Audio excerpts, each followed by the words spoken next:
저희가 지난 시간에는 엘리야가 아하시아 왕의 죽음을 예언하는 이야기를 했습니다. 이제 엘리야의 사역은 이 아하시아 왕의 죽음을 선언하는 것으로 이제 사역이 마무리가 됩니다. 그리고 오늘 읽은 부분은 이제 드디어 엘리야가 사역을 마무리하고 하나님께 부름을 받아가는 그런 장면을 오늘 저희가 이야기를 하고 생각해 보고자 합니다. 이제 어느 날 시간이 되어서 여호와께서 회오리 바람으로 엘리야를 하늘로 올리시고자 하실 때에, 요거는 이제 이미 끝난 현상을 다시 설명하는 거예요. 회오리 바람으로 하나님께서 올리셨거든요. 그때에 이제 그렇게 올라간 그 상황에 대한 설명들을 시작합니다. 엘리야가 엘리사와 더불어 길갈을 가고 있는데, 그때 이제 하나님께서 아마 엘리야에게 알려주신 것 같습니다. 그러니까 엘리야가 엘리사에게 이르되 청하건대 너는 여기 머물라, 길갈에 있고 여호와께서 나를 베델로 보내시느니라 하니까 엘리사가 이르되 나는 하나님께서 베델로 부르신다. 그러니 이제 여기서 나는 이제 하나님의 부르심을 받아 가고 너는 이제 너의 사역을 하거라. 그래서 여기서 우리 작별하자. 예, 너는 너의 길로, 나는 나의 길로 가자. 이렇게 이제 여기서 마지막 인사를 하려고 했던 것 같습니다. 그런데 엘리사는 이르되 뭐라고 얘기하냐면 여호와의 살아계심과 당신의 영혼이 살아있음. 여기서 영혼이라고 번역된 단어는 네페시라는 단어인데, 이건 영혼이라고 번역될 수도 있고요, 생명이라고 번역될 수도 있어요. 그러니까 당신의 살아계심, 하나님의 살아계심과 당신의 생명에 살아있음을 두고 맹세하노니 내가 당신을 떠나지 아니하겠나이다. 내가 절대 떠나지 않겠습니다. 나는 끝까지 당신과 함께 하겠습니다. 라고 이제 엘리야가 말을 거절합니다. 스승의 말을 거절합니다. 그리고 이제 두 사람이 베델로 가요. 그러니까 또 베델에 갔더니 또 선지자 제자, 여기서 이제 선지자의 제자들이라는 표현들이 이전에는 안 나왔다 여기서 나오는데, 이 선지자의 제자들은 선지자입니다. 그러니까 선지자 당시에 이제 선지자 학교 비슷하게 그룹이 있었던 것 같아요. 그래서 모여서 같이 훈련 받고 같이 예언 받고 선지자로 활동하면서 그렇게 하는 그런 그룹이 있든지 뭐 학교가 있든지, 그래서 옛날에는 선지자 생도라는 표현을 쓰기도 했습니다. 근데 이제 선지자 학교가 정확하게 있었던 것 같지는 않고요.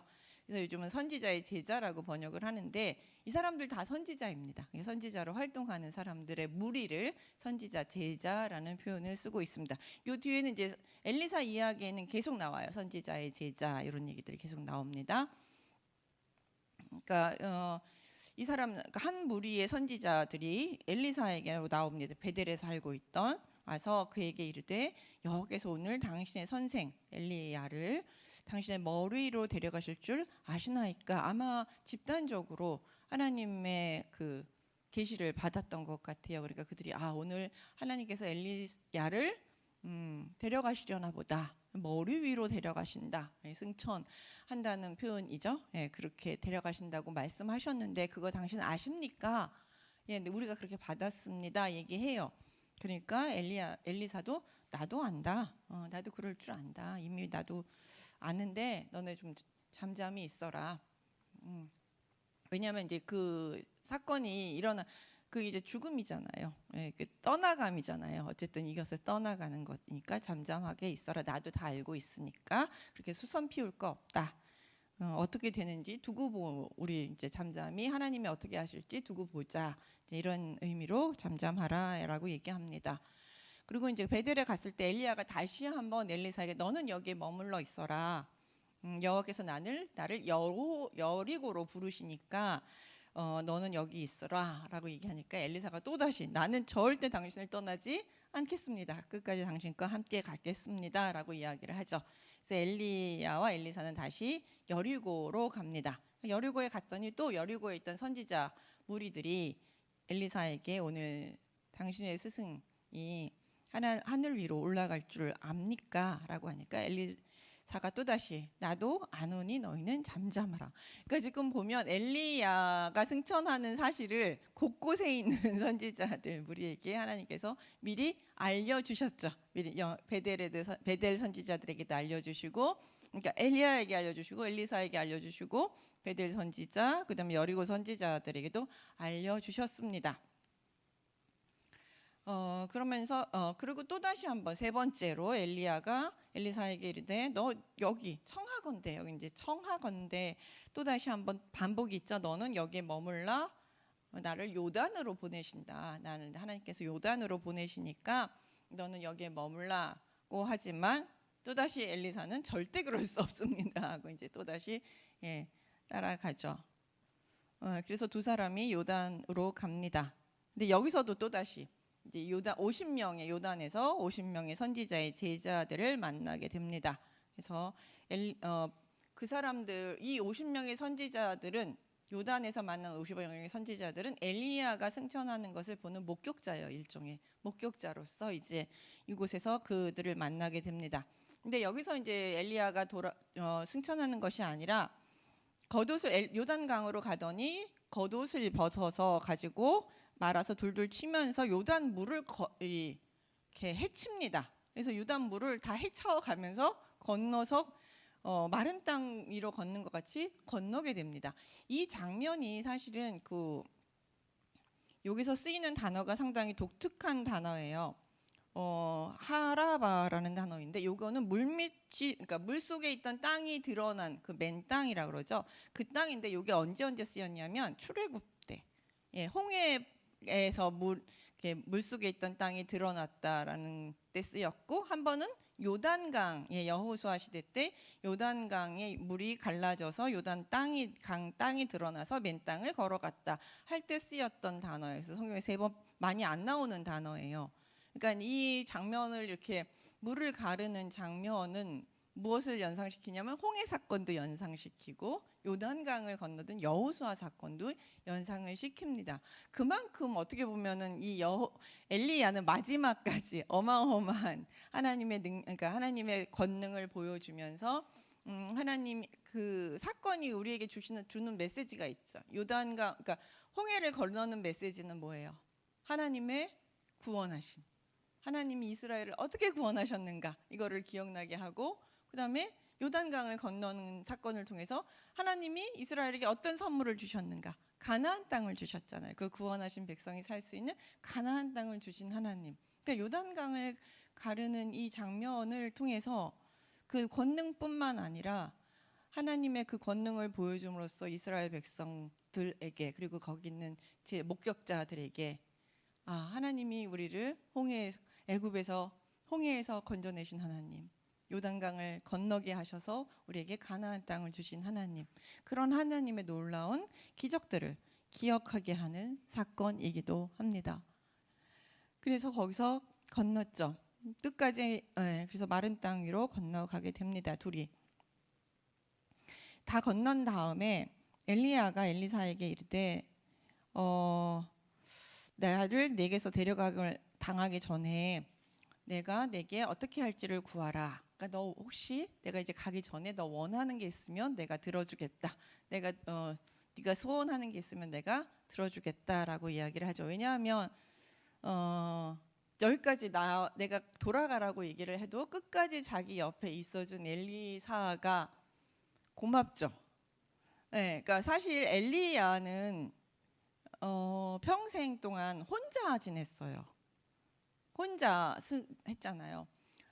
어느 날 갑자기 나타나서 아합에게 기근이 있을 것이다 선포했다가 도망가고, 그래서 사르밧가보 집에 있다가 3년 뒤에 돌아와서 어마어마한 갈멜산 사건을 일으키는 다음에도 또 다시 혼자 도망가고. 그래서 나 차라리 죽여달라고 하나님한테 요청했을 만큼 참 쉽지 않고 홀로 외롭게 고독하게 살아갔는데, 하나님께서 마지막 순간에 엘리사라는 제자를 주셨고, 그 제자는 스승이 떠날 때까지 나는 절대 당신을 떠나지 않겠습니다. 나는 당신 곁에 있겠습니다. 당신과 함께 하겠습니다라고 자기 옆에 붙어 있는 그 엘리사가 고맙기도 하고 또 하나님께 감사하기도 했겠죠. 내가 삶을 살아가면서 누군가 한 사람만이라도 나를 사랑해주고 나를 기억해주고 나와 뜻을 같이 해주는 사람만 있으면 우리는 살만하잖아요. 그 한 사람이 없어서 사실 우리가 삶이 팍팍한 것이지 여러 사람도 필요 없거든요. 그 한 사람, 하나님이 붙여주신 그 사람이 참 감사하니까 엘리사에게 원하는 게 있으면 내가 들어줄 수 있으면 들어주겠다라고 이야기하죠. 그러니까 엘리사는 이르되 당신의 성령이 하시는 역사가 갑절이나 내게 있게 하옵소서. 예, 당신의 하시는 역사에 갑절이 내게 있게 하옵소서. 내가 두 배나 당신의 영의 두 배가 영성의 두 배가 있게 해달라. 처음 딱 들으면 여태까지도 저도 참 욕심이 많다. 엘리야도 보통 대선지자였는데 그 선지자의 그 두 배를 달라고 하니 욕심이 많다라는 생각도 들고, 뭐 그 정도 제자가 그 정도 욕심은 있어야지 하는 생각도 들고 했던 여러 가지 생각들이 들었는데, 오늘 이제 이렇게 아침에 묵상하면서 든 생각은 엘리사가 왜 이렇게 두 배나 되는 것을 원했을까라는 것을 좀 다른 관점에서 보자면, 엘리야의 그 강력한 하나님의 권능과 능력에도 불구하고 그 세대는 변하지 않았어요. 그 세대는 정말로 그 불이 하늘에서 내리는 걸 보면서도 변하지 않았던 그 세대예요. 그러니 엘리사는 그 엘리야의 사역을 이어받아서 이제 이어 나가야 하는데, 여전히 자기 앞에 있는 현실은 여전히 너무나도 암담하고 깝깝한 시대라는 것이죠. 하나님을 믿지 않고 하나님의 기적을, 그 불이 내리는 것조차도 잘 믿지 않는 그 세대를 자기가 이제 사역해 나가야 될 세대라는 거죠. 그러려면 엘리야 정도가 에서는 안 된다는 거예요. 더 큰 권능이 있어야 자기가 이 사역을 끝까지 해나갈 수 있고, 그걸 통해서 하나님의 살아계심을 이 백성들에게 알릴 수 있고, 그 백성들을 하나님께로 돌아오게 할 수 있겠죠. 그러니까 이 말 속에는 욕심이라기보다는 이 깜깜한 이 세대에 내가 끝까지 사역을 잘 해나갈 수 있는 능력을 달라는 간절한 마음은 아니었을까. 내가 맡은 사명이 너무 무거우니 이 무거운 사명을 잘 감당할 수 있도록 나에게 당신은 떠나가시니 내가 이 사명을 잘 감당할 수 있도록 넉넉한 능력을 내게 허락해 주시옵소서라고 하는 그 간절한 소망이 아니었을까 하는 생각이 들었습니다. 왜냐하면 이 시대는 너무 깝깝했거든요. 엘리야가 떠나는 이 시대가 뭐 그렇게 변한 게 없는 시대잖아요. 그러니까 이제 그런 마음을 읽었는지 그렇지만 이르되 내가 어려운 일을 구한다. 내가 줄 수 있는 게 아니죠. 하나님의 영이라는 것은 엘리야가 하나님의 영이 두 배 있어라 이런다고 있어질 수 있는 건 아니잖아요. 그거는 하나님의 영은 누가 주시는 거예요? 하나님이 주시는 것이거든요. 그러니까 엘리야가 어려운 일을 구한다 라고 이야기를 한 것이죠. 그러면서 그러나 나를 내게서 데려가시는 것을 내가 보면 그 일이 내게 이루어지려니와 그렇지 아니하면 이루어지지 아니하리라. 그러면서 누구의 뜻으로 넘겨요? 하나님의 뜻으로 넘겨요. 이것을 볼 수 있게 하는 것도, 엘리야가 떠나는 거를 볼 수 있게 해주시는 것도, 볼 수 없게 하시는 것도 누구의 손에 달린 거냐면 하나님의 손에 달린 거잖아요. 왜냐하면 하나님이 엘리야를 데려가시니까. 그러니까 이 모든 이건 내가 할 수 있는 일이 아니니 하나님께 넘깁니다. 하나님이 허락하실지 아니면 허락 안 하실지 하나님께 넘기면서 그렇게 마지막 이야기를 합니다. 그러면서 그런 이야기를 하는 와중에 둘이 길을 가며 말하더니 불수레와 불말이 두 사람 사이를 갈라놓고 엘리야가 회오리 바람으로 하늘로 올라가니라. 갑작스럽게, 뭐 예고도 없이 갑작스럽게 불말과 불방고가 나타나더니 회오리 바람으로 휙 하고 엘리야를 하나님께서 데려가셨습니다. 그리고 엘리사는 그 장면을 봤죠. 그 장면을 보게 됩니다.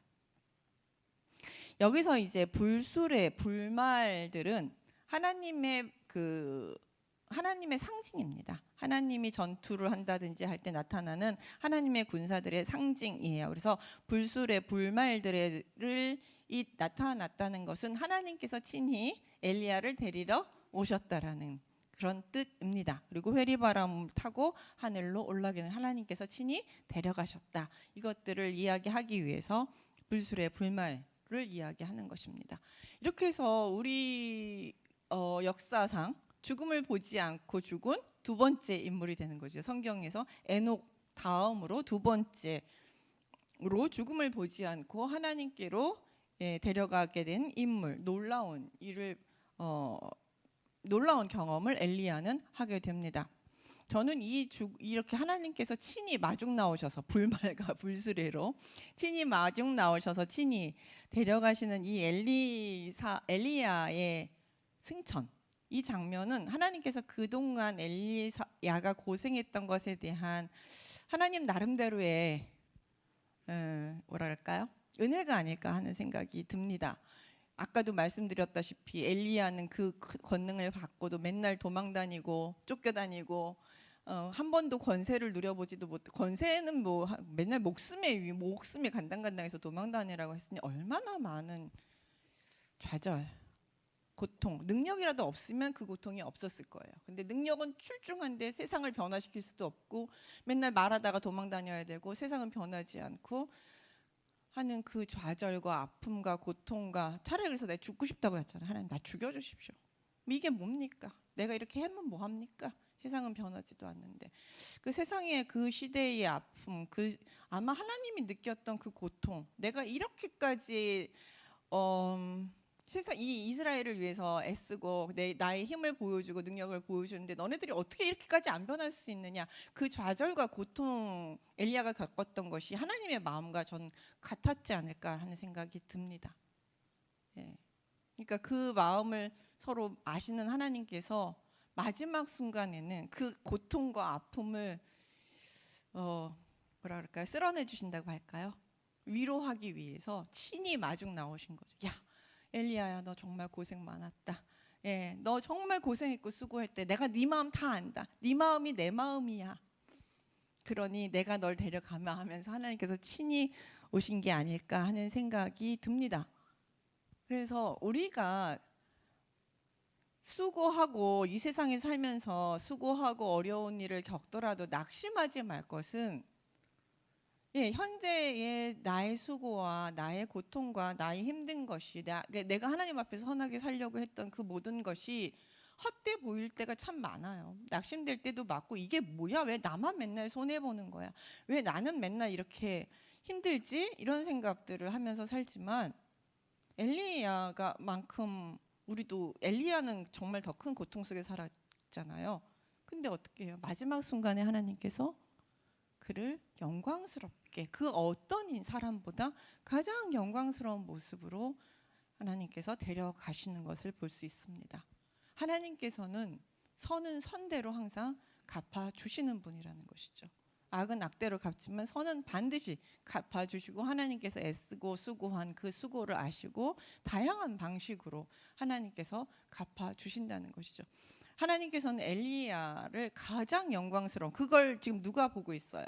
그 건너편에서 50명의 선지자들이 다 보면 가운데서 엘리사가 자기가 자기를 정말로 사랑에 맞지 않는, 자기 옆에서 떨어지기 싫다고 애쓰는 그 엘리사의 마중을 받으면서 그가 떠나는 그 마지막 모습은 감격스럽지 않을까요? 그동안 삶의 모든 고통이 다 잊혀지는 그런 순간이 아니었을까 생각합니다. 그렇기 때문에 하나님께서 이런 죽음을 주신 게 아닌가 생각합니다. 그리고요, 참 약간 공교로운 부분은 이 엘리야가 그 하늘로 올라간 그 곳이 느보산하고 멀지 않아요. 모세가 죽었던 산, 느보산하고 멀지 않아. 요단 건너편이잖아요. 그러니까 이스라엘 땅에서 죽은 게 아니라 요단 동편에서 죽었거든요. 그 요단강을 건너서 요단 동편에서 이제 엘리야가 죽습니다. 근데 그곳이 이제 모세가 죽었던 곳하고 그렇게 멀지 않은 곳이에요. 그래서 모세가 다시 한번 연상되는 장면이기도 합니다. 근데 모세도 무덤이 없죠. 모세는 죽었지만 무덤이 없어요. 엘리야도 무덤이 없습니다. 가장 뛰어난 인간은 시체도 남기지 않는 그런 것들을 우리가 볼 수 있습니다. 그리고 우리의 뼈를 너무 남기기 위해서 막 그렇게 애를 쓸 필요가 없지 않나, 그런 생각도 이제 해봅니다. 어쨌든 하나님께서 그렇게 영광스럽게 데려가셨습니다. 저도 이제 이 이야기를 보면서 하나님께서, 근데 엘리야를 마지막 순간에 그렇게 영광스럽게 하셨지만 그러나 중간중간에 하나님께서 늘 돌봐주시긴 하셨어요. 그게 감질나기는 했지만 기억나세요? 까마귀로 먹이를 공급하신 하나님, 천사를 통해서 먹이를 공급하신 하나님, 사르밧가부를 통해서 먹을 것을 계속 공급하시고 함께 하신 하나님. 그게 그렇게 성에 다 안 차긴 하지만 그럼에도 불구하고 끊임없이 우리를 끝까지 인도하시고 붙잡아 주시면서 사역을 끝까지 갈 수 있게 인도하셨고 끝끝내 하나님께서 가장 영광스럽게 해 주셨던 것이죠. 그러니까 우리의 삶이라는 것이 하나님이 중간중간에 주시는 그 일용할 은혜들을 쭉 이어가다 보면, 그리고 그 힘든 삶을 그리고 선한 마음을 잊지 않고 살아가다 보면 하나님께서 그 마지막 순간에, 아니 마지막 순간이 아닐 수도 있어요. 그 어느 순간에, 엘리야는 마지막 순간이었지만 그 어느 순간에 그런 고통들을 다 갚아주시지 않을까 생각하기 때문에 여러분들도 선을 그런 베푸셨으면 좋겠습니다. 저도 이번에 올 해에 사실 특이한 경험을 했어요. 그러니까 저희가 이제 해마다 연구재단에 그 논문을 한 편 쓰면은 돈을 주는 그런 제도가 있습니다. 논문 한 편을 쓰면 연구재단에서 얼마 돈을 주는 그런 게 있어요. 그래서 이제 신청을 그러니까 하면 많은 사람들이 신청하면 거기서 선택이 되면 이제 그 논문을 그 돈을 받고 1년에 한 번씩 한 편 논문을 쓰는 것이 있는데, 올해도 제가 냈는데 제가 떨어졌어요. 올해는 떨어졌어요. 그래서 근데 제가 저희 연구소에서 여러 명이 냈는데 저가 소장인 제가 딱 떨어진 거예요. 그러니까 그 발표가 딱 났는데 저희 카톡방이 조용한 거예요. 소장이 떨어지니까 그 된 연구원들이 자기 붙었다고 이거 축하를 못 하는 거예요. 근데 자존심도 막 엄청 상하기도 하고, 소장이 제가 떨어지고 딴 분들은 됐으니까 했지만 또 마음을 이건 아닌가 보다. 하나님 이렇게 해서는 안 되지. 자존심은 상했지만 그래도 태어난 척하고 누구 다 축하드립니다. 그러니까 그 다음부터 막 축하 메시지가 그래서 다 제 눈치를 보면서 그러고 있었던 일이 있었습니다. 근데 그러고 나서 이제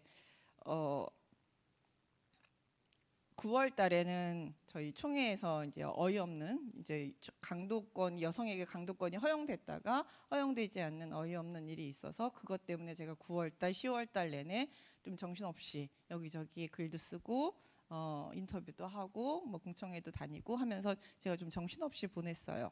보내면서 나는 아무 공로 없이 왜 맨날 이러고 다니나 이제 이런 생각들을, 제가 참 마음이 되게 많이 상한 상태에서 그러고 돌아다녔거든요. 근데 갑자기 어느 저희 연구소에 계신 박사님이 전화 와더니 박 박사님 추가로 붙었어요 이러더라고요. 살면서 이런 경험은 처음에, 제가 그게 7번인가 8번째거든요. 추가가 있다는 것도 알지를 못했고 추가로 붙었어요 그러시더라고. 그러면서 하는 소리가 박 박사님이 한 9월 달 내내 8월 10월 달 내내 그러고 돌아다닌 거 하나님이 되게 불쌍히 여기신 것 같아요 그러더라고요.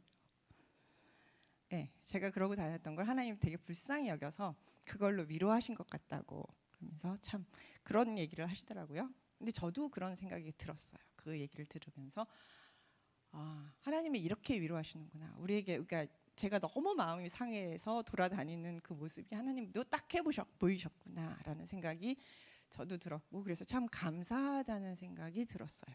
그러니까 우리가 하나님 마음이 상해도 속상해도 여러 가지 사건이 있어도 여전히 하나님의 일을 위해서 열심히 애쓰다 보면 하나님이 다양한 방식으로 그것에 대해서 내가 네 마음 아니까 네 마음 알아. 그러니까 너무 속상해하지 마.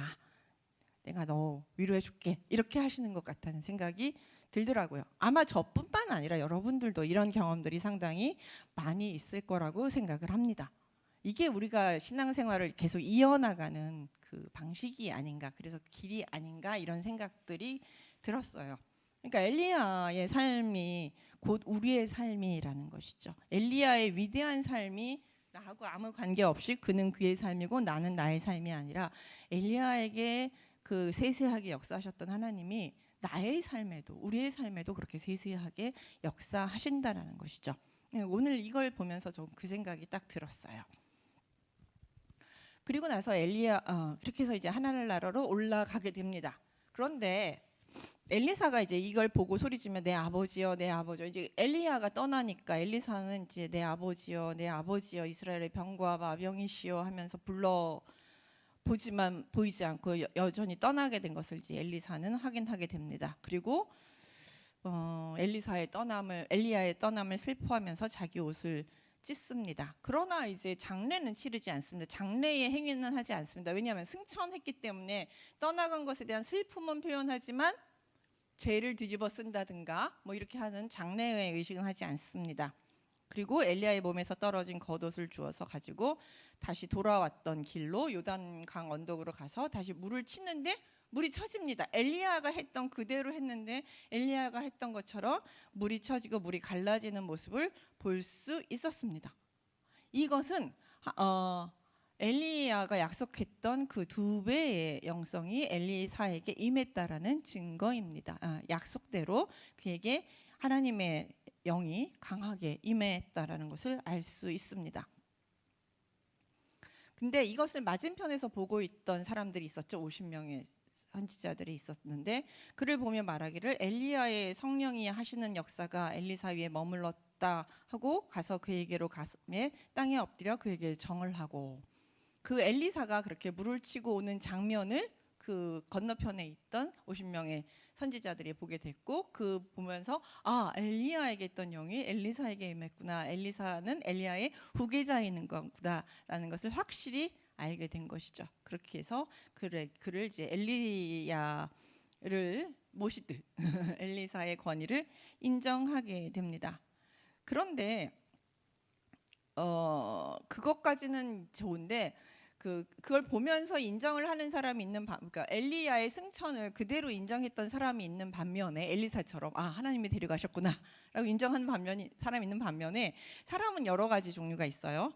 신앙의 단계도 여러 종류가 있는 것처럼 몇몇의 사람들이 용감한 50명이 있으니 청하건대 그들이 가서 당신의 주인을 찾게 하소서. 염려하건대 여호와의 성령이 그를 들고 가다가 어느 산이나 어느 골짜기에나 던지셨을까 한다이다. 그러니까 회리바람 여호와의 영이 막 데리고 가다가 하늘로 올린 게 아니라 중간에 어디다 이렇게 떨어뜨린 건 아니냐, 그렇게 해서 죽은 건 아니냐, 그러니까 즉 다시 우리 죽은 건 아니냐, 그러니까 승천 자체를 믿지 못하는 거죠. 그러니까 바람으로 훌룩 가다가 이렇게 툭 떨어뜨려서 그렇게 죽게 만들었다, 이제 이렇게 생각을 한 거예요. 그 현상까지는 봤지만 하나님께서 엘리야를 하늘로 올리셔서 하나님 품으로 데려간다는 생각은 사실은 있을 수 없는 기적이잖아요. 여태까지 있었던 기적은 에녹 이야기밖에 없었거든요. 자기들이 본 적이 없는 기적이에요. 너무나도 놀라운 기적이에요. 그러니까 이 사람들은 그거를 믿을 수가 없었던 것이죠. 분명히 베델에서도 여리고에서도 요단에서도 사람들이 그런 일이 있을 것이라고 여러 선지자들의 말을 통해서 그런 하나님께서 머리 위로 올려가실 것이다라고 예언을 했음에도 불구하고, 말씀을 누누이 들었음에도 불구하고 이들 중에는 또 믿지 못하는 사람들도 있는 거예요. 하나님께서 데려가셨다는 사실을. 그렇기 때문에 그들은 찾겠다, 엘리야의 시체를 찾을 수 있게 허락해달라 얘기를 합니다. 처음에는 안 된다 얘기했다가 하도 강권을 하니까 엘리사가 그럼 한번 찾아봐라, 우리가 그를 부끄러워하도록 강경하게 하니까 이제 결국 보내게 됩니다. 그래서 50명이 찾는데 사흘 동안을 찾되 발견하지 못하게 됩니다. 3일 내내 이제 샅샅이 뒤지는 거죠. 그러니까 이 사람들은 누구와 비슷하냐면 신약 시대에 누구예요? 도마와 비슷하죠. 예수님의 부활을 내가 손에 못자국을 만져봐야 내가 알겠다, 이런 말을 한 사람들과 비슷합니다. 그렇기 때문에 나는 사흘 동안 확인해야 알겠다는데 사흘 동안 정말 샅샅이 뒤졌습니다. 50명의 용감한 사람들이라고 했으니 일부러 그렇게 표현을 쓴 거예요. 어디든지 갈 수 있고 산이든지 계곡이든지 골짜기든지 어디든지 갈 수 있는 사람이란 뜻이죠. 그리고 그 지역을 잘 아는 사람들, 이런 사람들이 샅샅이 찾았으나 결국 찾지 못하게 됩니다. 그럼으로써 이제 드디어 엘리사야가 하나님께로 갔다는, 하나님 품으로 올라갔다는 사실들을 믿게 됩니다. 요즘 다니엘 기도회에서 보면 여러분들이 나와서 간증을 하시잖아요. 자기네 삶들에 대한 이야기들을 해요.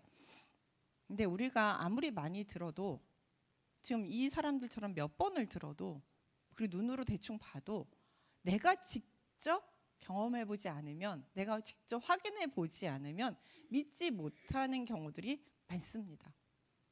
네, 많은 간증을 듣고 많은 것들을 해봐도 내가 직접 기도하고, 내가 직접 문제를 놓고 기도하고, 내가 직접 그 문제에 뛰어들어 보고, 내가 직접 그렇게 결단을 내려보고 하나님 앞에 결단을 내리고 삶을 한 발자국 내딛어 봐야 하나님이 역사하시는지, 하나님의 말씀을 믿을 수가 있게 되는 것이죠. 자기 발로 샅샅이 뒤져봐서 정말로 하나님이 그렇게 하셨구나, 하나님이 정말로 엘리야를 데려가셨구나 라고 확인할 수 있는 사람도 있습니다.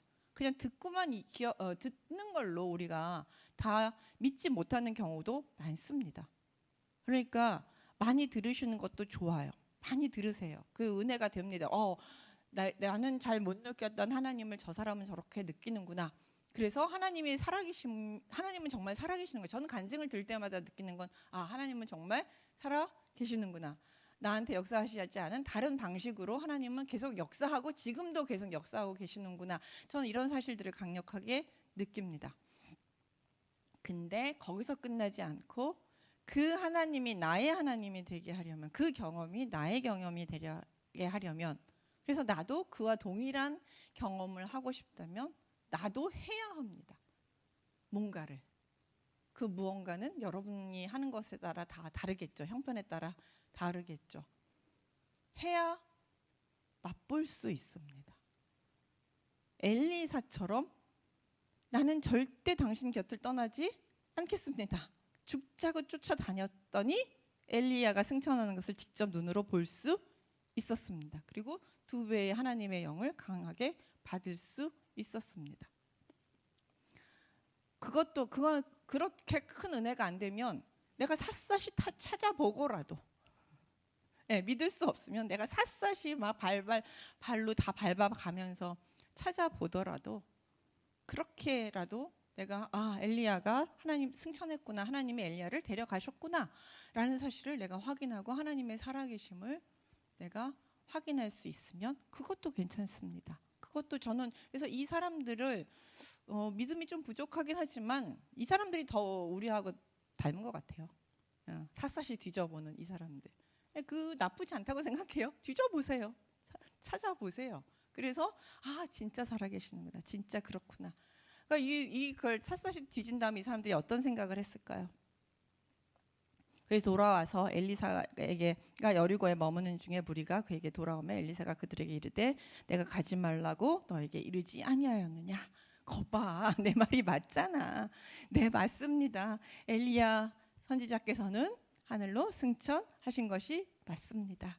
하나님께서 그를 데려가셨습니다. 하나님께서 이 놀라운 일들을 하셨습니다. 하나님은 정말로 살아 계십니다. 우리가 하나님 앞에서 이제 열심히 살아가겠습니다. 이렇게 하지 않았겠습니까?